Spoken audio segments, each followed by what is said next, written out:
चालले आले लगेच वावरात. मी येत होते तुमच्यासोबत आणि तुम्ही लगेच आला. तुम्हाला तर म्हटलं होतं मला आवाज देजा म्हणून. मी तुम्हाला सोबती बरं नाही ते. हो मला काम झाले लवकर. मग मी म्हटलं आता कुठं बसत बसाव, तेवढंच वावरात काम शिल्लक होते म्हणून मी निघाली. मी म्हटलं तू येतो मागून.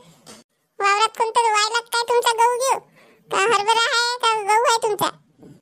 आता गहू युराला बाई सोंगाले. आता हरभरात नाही, हरभरात अजून ओलाच आहे. हरभऱ्यात निंदनच व्हायचं आहे. बायाच तर नाही भेटला माहिती. बायाच्या किती मिनटं करायला लागते. आज येतो उद्या येतो असं करू येत नाही. मग मीच जात असतो जरा निंदतो. आता गहू सोंगाले युराला गव्हाकडे लक्ष राहते. ढोरगिरे हाणणं होते वावरातले. तसं आपण जर वावरात नसलो तर लोक ढोरही आणते ना वावरातून ढोरून येते त्या गव्हाच्या ह्याच्यातून. हो बरोबर आहे. वावरात काम केलं नाही तरी चालते, पण वावरात जाऊन बसायचं म्हणजे आपल्या हरभऱ्याचं गव्हाचं राखण तरी होते. तेवढं लोकांना काय आहे, कोणी वावरात नाही दिसलं तर लोक वावरात काय पिकातही ढोरं चालतात. मग काय जाणं होते आता 5-6 दिवस. आता मला लग्नाला जायला लागते ना. माझ्या भावाच्या घरी लग्न आहे की नाही माझ्या भाचीचं, तर जायला लागते तिकडे. आता वेळेवर जाणं चांगलं वाटते का? मग आता 5-6 दिवस अगोदर जायला लागेल आणि मग ते अजून 5-6 दिवस राहायला लागेल लग्न झाल्यावर. हो आता जवळचं लग्न म्हटलं तर जातेच ना. 8-10 दिवस 15 दिवस जाते तुमची आता जवळ. तोपर्यंत तर तुमचा गहू सोंग नाही होते तुम्ही येईपर्यंत.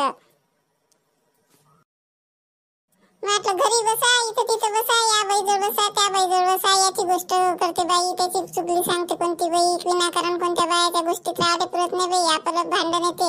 मग तसंच झालं ना. मी त्या हिच्याजवळ बसली, त्या सावित्री जवळ. तर तिनं ते गोष्ट केली त्या बाईची. तिनं माझंच नाव सांगून दिलं. ते बाई माझ्या घरावर भांडायला आली निवड. आणि माझ्या घरचे म्हणे मला तू बसतच काय असतं बायात जाऊन, म्हणून आपलं वावर बरं आणि आपण बरं. कोणत्या बाईजवळ बसत नसतो बापा मी. बायाला काय बसलं की निवड गोष्टीच काढत राहते याच्या आणि त्याच्यापेक्षा आपलं काम भलं आणि आपण बरं. हा ते शारदाच ना येऊ राहिली ते. कुठं चालली काय माहित ते शारदा? हो शारदा असतं. होय कुठं चालली हे? कुठं चालली मग? इकडे कोणतं काम आलं इकडे वावराच्या इकडे चालली का? शारदा कुठं चालली बाई? एवढा लगबगीनं लय असतं घाई दिसून राहिली. तू कुठं चालली वावराकडे? तू तर कधी वावरात जात नसतं. कशी काय आली इकडे वावरात?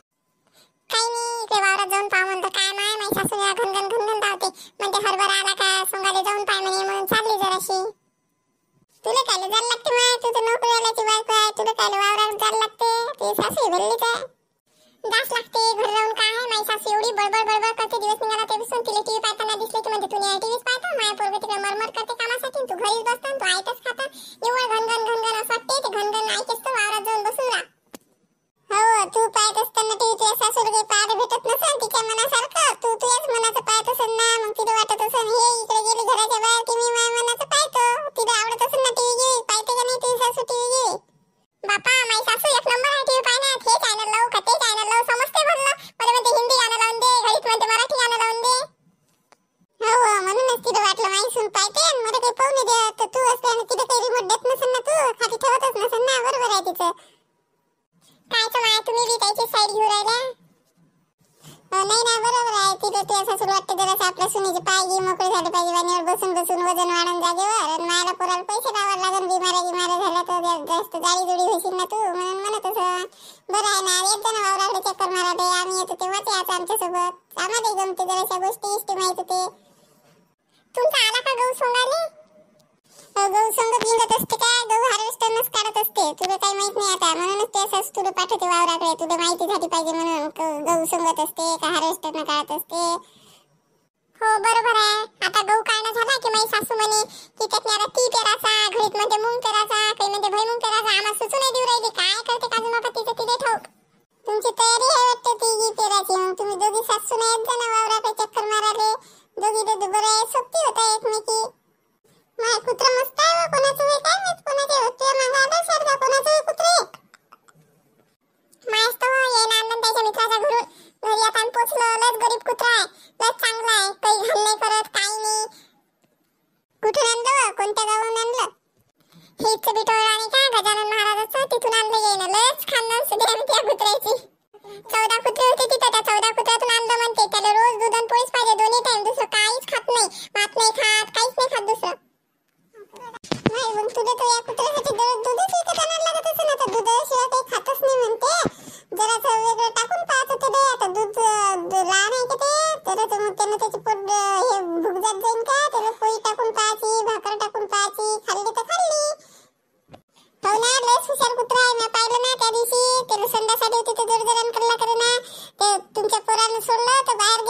अभ्यास करायला घरी करत नाही वाटते घाणगी.